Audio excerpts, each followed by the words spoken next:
할 비밀이 한 가지씩은 있기 마련입니다. 아무리 서로에 대해서 우리가 잘 알고 있다 할지라도 상대방에 대해 내가 아는 것보다 모르는 것이 훨씬 더 많은 법입니다. 네, 그런데 왜 사람은 이처럼 비밀을 더 많이 쌓아두고 사는 것일까요? 첫 번째로 두려움 때문입니다. 다른 사람들은 나에 대해서 어떻게 생각할까? 이런 나의 모습을 보고 만약에 상대방이 싫어한다면 그러한 인한 그로 인한 두려움들이 우리 안에 있는 것입니다. 다들 어렸을 때는 어떻습니까? 거침없고 자유로운 영혼으로 살아왔습니다. 하지만 지금은 어떻죠? 예전보다 생각도 그리고 분위기도 보다 성숙해졌고 이제는 제가 무슨 일을 하면은 책임도 내가 져야 한다는 분위기 부담감 때문에 다들 행동이 조심스러워지는 것입니다.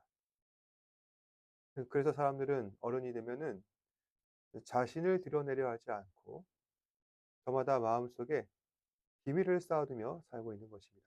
두 번째는 승리 전략 때문입니다. 세상은 점점 더 험악해지고 가고 있습니다. 그리고 사람들은 이기적으로 변해갑니다.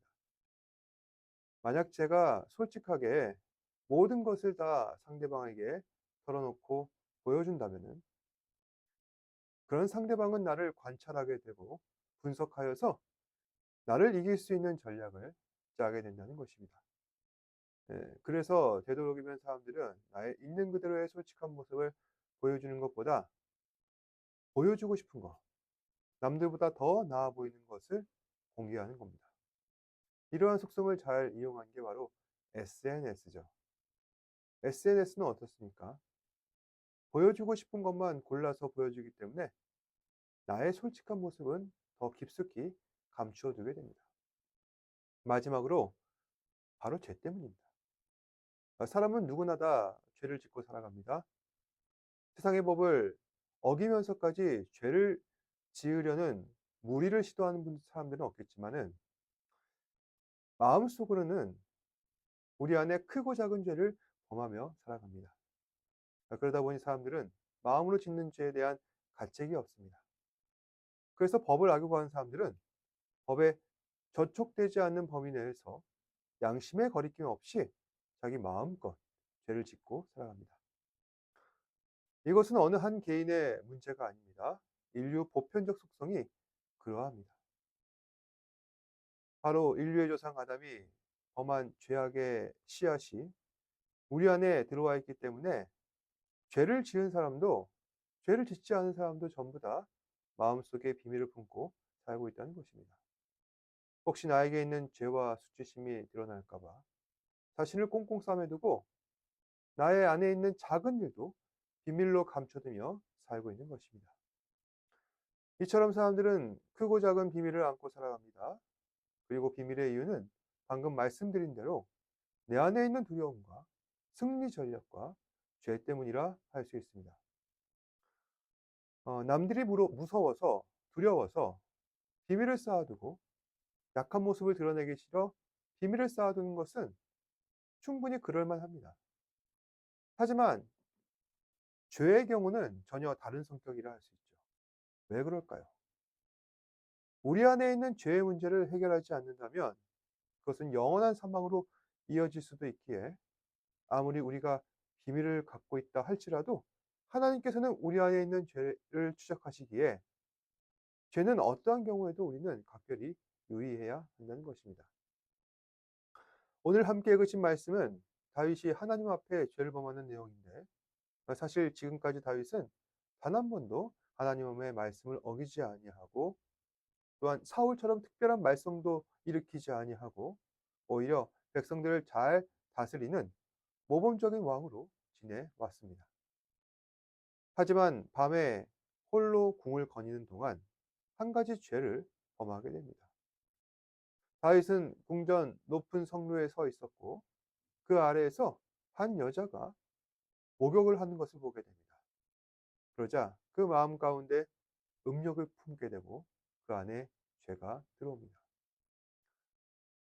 다윗은 그 여인이 우리아의 아내 밧세바라는 것을 알게 되었고, 그리고 그 우리아는 다윗의 부하라 할 수 있는데, 결국 다윗은 자신의 부하의 아내의 모습을 보고 음욕을 품게 된 것입니다. 그리고 그 음욕을 절제하다 못해 결국에는 밧세바를 불러 그 여자와 하룻밤을 보내게 되고, 다윗은 자신이 범한 것이 죄라는 것을 알고 있기에 그 죄를 감추고자 온갖 술수를 쓰는 것입니다. 그럼 다윗은 자신의 죄를 감추기 위해 어떤 술수를 썼던 것일까요? 첫 번째는 우리아를 얼른 집으로 돌아오게 합니다. 그래서 그의 아내 밧세바와 우리아가 동침하도록 합니다. 자, 그렇게 된다면 나중에 밧세바가 아이를 낳게 되었을 때 마치 그 아이가 우리아의 아이인 것처럼 생각되어서 다윗은 자신의 죄를 덮을 수 있다는 것입니다. 하지만 우리아는 다윗의 명령을 따르지 않죠. 이유인즉 지금 우리아는 왕의 명령을 받들어서 이방 족속이랑 전쟁을 치르고 있는데, 부하들은 전장에서 목숨을 걸고 싸우는 동안 나는 편하게 집에서 아내와 시간을 보낸다니 이것은 결코 옳지 않다고 생각했던 것입니다. 결국 다윗은 우리아를 다시 전장으로 보낼 수밖에 없습니다.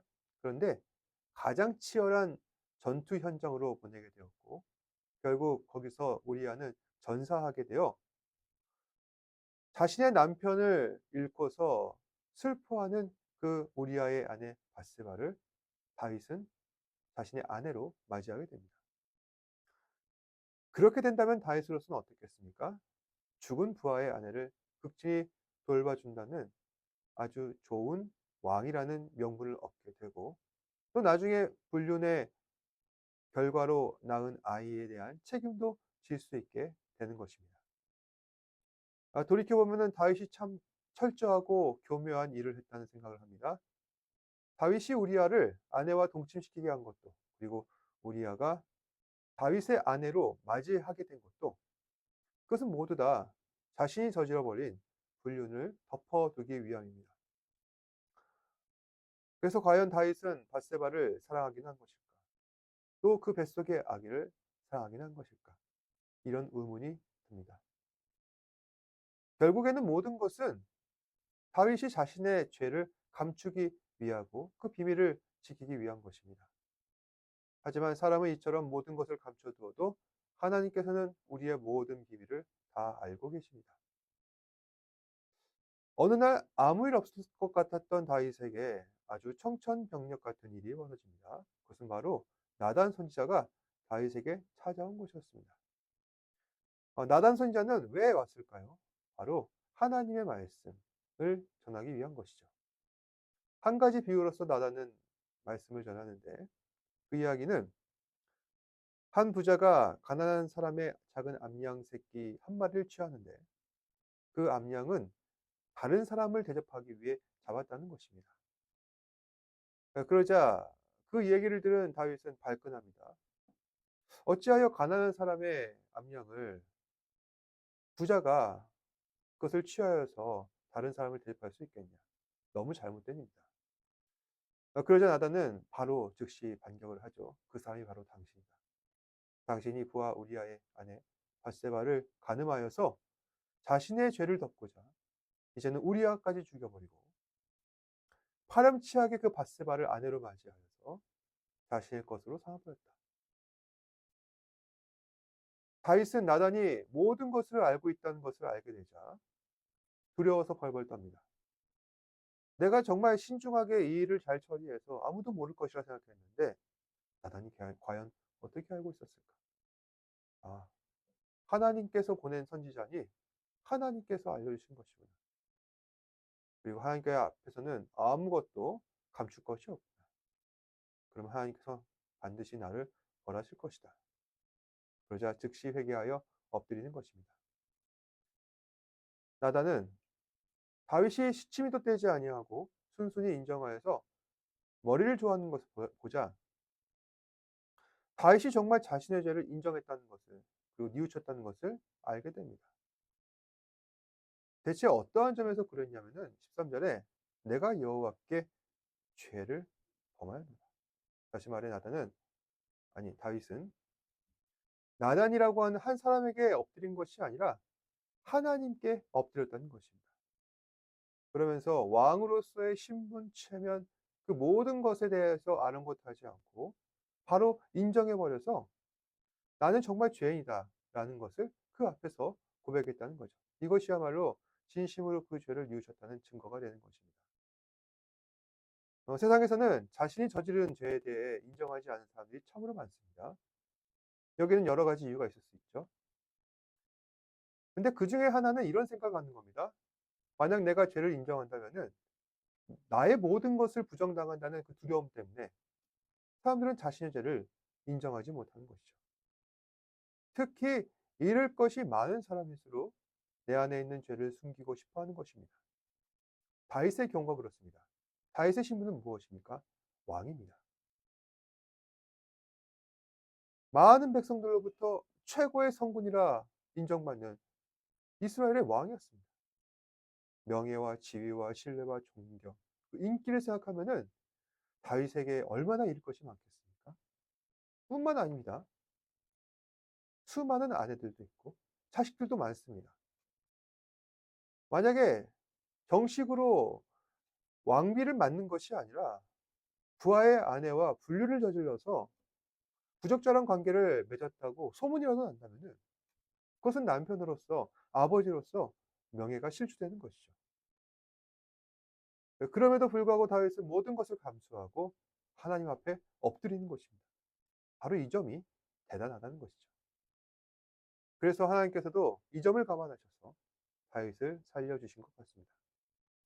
비록 죄를 지었어도 망신당하게 하지 않으시고 처벌을 잠시 미뤄두셔서 다윗도 언젠가 하나님의 심판을 받을 때지만은 그때까지 부디 마음 준비 잘하라는 시간을 벌어주신 것입니다. 그렇지만 다윗은 평생 동안 언제 터져나올지 모르는 비밀을 떠안게 됩니다. 그리고 다윗의 마음은 평생 동안 불안할 것입니다. 명예도 실추되고 언젠가는 왕의 자리도 잃게 될 수도 있습니다. 그렇지만 이 또한 다윗이 져야 하는 짐이라는 것이죠. 말씀을 정리하겠습니다. 여러분께서는 무언가 은밀한 비밀이 있으십니까? 그 비밀은 무엇입니까? 혹시 죄의 문제는 아닙니까? 하나님 앞에서는 그 어떠한 것도 숨길 수 없습니다. 언젠가 우리 안에 있는 모든 죄는 반드시 드러나게 마련입니다. 우리가 해야 할 것은 하나님 앞에 겸손히 엎드려서 죄를 회개하고 자복하며 마음을 바꾸는 것입니다. 죄에 대한 자기 합리화, 비겁한 회피는 그 어떠한 해결책도 될 수가 없습니다. 모든 죄를 인정하고 하나님 앞에 아뢰며 오직 주님만 의지해야 하는 것입니다. 그러면은 하나님께서는 반드시 저희의 모든 것을 다 용서하시고 우리의 마음을 이해하시고 우리 안에 있는 그 상한 마음을 회복시키실 것입니다. 기도하겠습니다. 사랑과 은혜가 풍성하신 아버지 하나님 감사합니다. 사람은 미련하고 연약하여서 우리 안에 있는 죄의 문제, 또 내 안에 그 은밀한 죄를 언제까지나 숨길 수 있다고 자신하고 확신하여서 매 순간 죄를 쌓아두고 감추며 비밀을 품어두는 그러한 연약한 존재입니다. 우리도 또한 마찬가지입니다. 내 마음속에 은밀한 죄가 있는데 그것을 하나님 앞에 나와 해결하지도 않고 인격적인 하나님과의 그 관계가 점점 멀어지는 것을 보게 됩니다. 성령 하나님, 우리와 함께 하셔서 매 순간 주의 은혜로 말미암아 다시 깨닫게 하시고 또한 다시 회복시키셔서 하나님 앞에서는 어느 것도 감출 수 없다는 명백한 사실을 인정하게 하시고 매 순간 겸손한 마음으로 엎드려 주님께서 기뻐하시는 삶을 살아갈 수 있는 내 사랑하는 지체들 되게 하여 주옵소서. 모든 말씀 예수님 이름으로 기도드립니다. 아멘. 하늘에 계신 우리 아버지여, 이름이 거룩히 여김을 받으시오며 나라가 임하옵시며 뜻이 하늘에서 이루어진 것 같이 땅에서도 이루어지이다. 오늘 우리에게 일용할 양식을 주시옵고 우리가 우리에게 죄 지은 자를 사하여 준 것 같이 우리 죄를 사하여 주시옵고 우리를 시험에 들게 하지 마시옵고 다만 악에서 구하시옵소서. 나라와 권세와 영광이 아버지께 영원히 있사옵나이다. 아멘.